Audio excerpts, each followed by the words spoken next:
नमस्कार, आप देख रहे हैं कैपिटल टीवी। मैं हूं आपके साथ कांची बंसल। देश की सबसे अच्छी यूनिवर्सिटी जवाहरलाल नेहरू विश्वविद्यालय, जहां पढ़ना और पढ़ाना सबका सपना होता है। एक वक्त था कि जेएनयू कैंपस में आने वाले खुद को गर्वान्वित महसूस करते थे। एक वक्त था जब यहां से देश के बड़े बड़े प्रोफेसर और रिसर्चर्स निकलते थे। लेकिन जब से जेएनयू में कन्हैया ने बवाल किया, बीज बोया, तब से जेएनयू अपने विवादों के लिए जाने लगी है। ये रिपोर्ट देखिए। All what is needed for betterment of life is only Ram. If there is no Ram, there is no survival. For that purpose,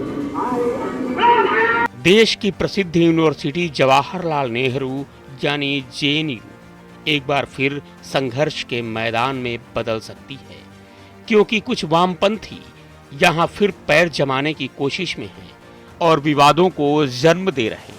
6 दिसंबर यानी बाबरी मस्जिद ध्वस्त वाले दिन से ठीक एक दिन पहले जेएनयू में राम के नाम डॉक्यूमेंट्री दिखाई गई, जिसे लेकर विवाद खड़ा हो गया। हैरानी और जबरदस्ती की बात यह है कि इसके लिए जेएनयू प्रशासन ने अनुमति नहीं दी थी। अब सवाल यह है कि आखिर ये राम के नाम डॉक्यूमेंट्री क्या है, जिसे दिखाने को लेकर जेएनयू में विवाद की स्थिति बन गई है।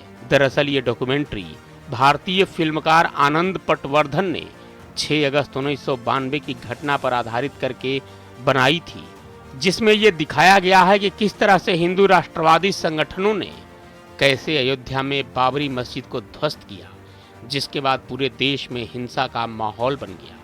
इस फिल्म ने पटवर्धन को काफी प्रसिद्धि दिलाई और राष्ट्रीय अंतर्राष्ट्रीय पुरस्कार प्राप्त किए। इस पूरे मामले पर आनंद वर्धन का क्या कहना है, जरा वो सुनिए।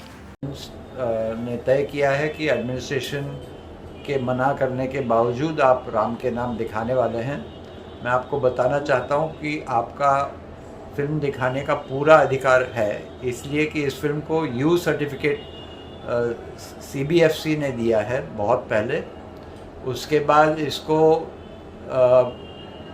1992 में राष्ट्र पुरस्कार मिला, बेस्ट इन्वेस्टिगेटिव डॉक्यूमेंट्री का नेशनल अवार्ड। उसके बाद ये फिल्म दूरदर्शन पे भी दिखाई गई, क्योंकि हाई कोर्ट ने ऑर्डर दिया कि इस फिल्म को प्राइम टाइम पे यानी 9 बजे रात को दूरदर्शन पे दिखाई जाएगी और दिखानी पड़ी उनको। और उसके बाद एक और टीवी ने दिखाई फिल्म, मेरे ख्याल से जब इलाहाबाद हाई कोर्ट जजमेंट हुआ था उसके बाद। यानी पूरे देश ने ये फिल्म देखी हुई है। आज के जो नई पीढ़ी है, शायद उन्होंने, कुछ लोगों ने नहीं देखी होगी, मगर आप इस फिल्म को रोका नहीं जा सकता है। रोका जा सकता है जब आप पूरी तरह फाशिज्म इस देश में ले आओगे, तब आप रोक पाओगे। अभी तक वो पूरी तरह फाशिज्म आया नहीं है, इसलिए आप नहीं रोक पाओगे। इस फिल्म को दिखाने का निर्णय जेएनयू स्टूडेंट यूनियन की अध्यक्ष आईसी घोष की ओर से लिया गया था, जिसके लिए विधिवत पंपलेट्स बांटे गए कि जेएनयू के छात्र संघ हॉल में राम के नाम डॉक्यूमेंट्री रात 9:30 बजे दिखाई जाएगी। ये हम नहीं कह रहे हैं, बल्कि खुद आईसी घोष ने अपने फेसबुक पोस्ट में लिखा। उन्होंने लिखा कि यूनियन हॉल में राम के नाम डॉक्यूमेंट्री दिखाने का निर्णय लिया गया है, लेकिन आरएसएस भाजपा की कठपुतली एक संस्था एक परिपत्र के साथ सामने आई है, जो यह कह रही है कि इसे दिखाना गलत है। देखिए, जेएनयू प्रशासन के जो सर्कुलर आया था उसमें भी साफ साफ तौर में उन्होंने लिखा था कि वो लोग कार्रवाई कर सकते हैं अगर हम लोग फिल्म डॉक्यूमेंट्री का स्क्रीनिंग करते हैं। तो हमारी जो एक्सपेक्टेशन है कि हो सकता है कि वो लोग प्रोक्टोरल नोटिसेस वगैरह जेएनयू स्टूडेंट्स यूनियन को भेजे, और पहले भी हुआ है ऐसे बहुत सारे चीज़ों में। जब उन्होंने सर्कुलर निकाले, उन्होंने प्रोक्टोरल इंक्वायरीज भेजे, लेकिन प्रोक्टोरल इंक्वायरीज से हमें मतलब नहीं है। ये यूनियन का ऑफिस है, ये जेएनयू प्रशासन के दायरे में नहीं आता है। यहाँ पे हम लोग क्या स्क्रीनिंग कर रहे हैं, नहीं कर रहे हैं। और ये कोई डॉक्यूमेंट्री, जो हमने पहले भी बोला, ये कोई बैंड डॉक्यूमेंट्री नहीं है, ये यूट्यूब में अवेलेबल है, सबके लिए अवेलेबल है।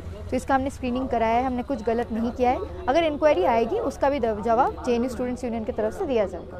देखिए, माहौल को क्रिएट करवाया जा रहा था। एक तो पहले सर्कुलर जो प्रशासन की तरफ से आई उससे, उसके बाद जो एबीवीपी के कुछ लोग हैं उन्होंने व्हाट्सएप पे स्टेटसेस लगाए कि अयोध्या तो झांकिए, काशी मथुरा बाकी है, ऐसे स्लोगन्स लिखे गए। फिर ये भी बोला गया कि अगर JNU के फिल्म स्क्रीनिंग पे आप जा रहे हैं तो अपने रिस्क में जाइए। तो ऐसे चीज़ें बोल के वो डराने का माहौल तैयार कर रहे थे, लेकिन इसका कुछ फ़ायदा नहीं हुआ। बहुत ज़्यादा ही स्टूडेंट्स इस फिल्म डॉक्यूमेंट्री स्क्रीनिंग में आज यहाँ पे उपस्थित थे और सक्सेसफुली इसको हम लोग स्क्रीन कर पाए हैं। आपने ये कहा था कि मतलब आप एडमिनिस्ट्रेशन को और EQUP के लोगों को भी आप इनवाइट करती हैं कि साथ में आकर देखें और जहां आपको ऑब्जेक्शन है उसमें हम डिबेट डिस्कशन करें, तो इस पर कुछ कहना चाहेंगे? हम यही बोलना चाहेंगे कि JNU का ये रवायत रही है कि हम लोग आइडियोलॉजिकली डिफरेंट ओपिनियन होने के बावजूद हम लोग बैठ के आपस में बातचीत करते हैं और डिबेट और डिसेंट करते हैं। तो हमारी बात उसी तौर पे थी कि JNU प्रशासन या किसी को भी इस कैंपस में अगर डॉक्यूमेंट्री फिल्म से दिक्कत है स्क्रीनिंग से, तो पहले वो इस चीज़ को देखें और फिर हम लोग डिबेट करने के लिए तैयार है। लेकिन बिना देखते ही एक डर का माहौल पैदा करना और ये डिसेंट जो है उसको ख़त्म कर देना कैंपस के अंदर, ये सही नहीं है। कि यूनिवर्सिटी ऐसा जगह है जहाँ पे पढ़ते लिखते बहुत सारी चीज़ें सीखते हैं, जानते हैं। तो ये जो नॉलेज की आदान प्रदान है, इसको होना चाहिए यूनिवर्सिटी से। इससे सांप्रदायिक सद्भावना बिगड़ सकती। राम के नाम में सच्चाई दिखाई गई है कि भाजपा इस देश में क्या कर रही है। दक्षिणपंथी कट्टरपंथियों द्वारा इस धर्मनिरपेक्ष देश में किस तरह सांप्रदायिक नफरत फैलाई जा रही है।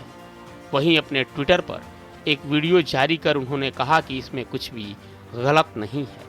वहीं JNU प्रशासन की तरफ से रजिस्ट्रार ने कहा कि छात्रों ने यूनिवर्सिटी में डॉक्यूमेंट्री चलाने के लिए पंपलेट जारी किए थे, लेकिन JNU प्रशासन ने इस पर रोक लगा दी और रजिस्ट्रार की तरफ से सर्कुलर जारी करते हुए कहा गया कि इस तरह के आयोजन के लिए पहले से कोई परमिशन नहीं ली गई है। JNU प्रशासन ने कहा कि इस तरह की गतिविधियां सांप्रदायिक संभावना और शांतिपूर्ण माहौल को बिगाड़ सकती हैं। वहीं JNU की तरफ से इस गतिविधि में शामिल होने वालों के खिलाफ कार्रवाई की बात भी कही गई।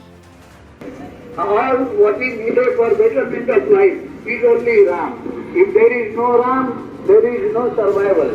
For that purpose, JNU प्रशासन के मना करने के बाद भी इस फिल्म को दिखाया गया।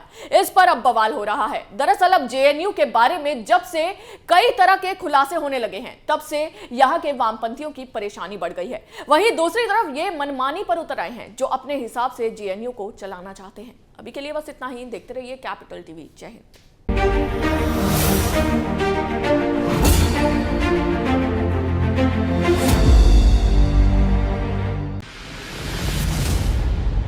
मैं राजनीति करता नहीं, पर राजनीति को बहुत गहरे तक समझता हूं। मैं लोगों के बीच रहता हूं, लोगों के मन को अच्छे से जानता हूं।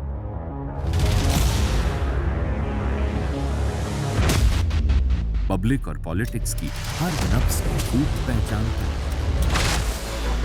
संघर्ष की सियासत से सत्ता के सिंहासन तक मैं हर खबर से खरा सच निकालता हूं। ना कोई दौड़, ना कोई race. Capital TV, Uttar Pradesh.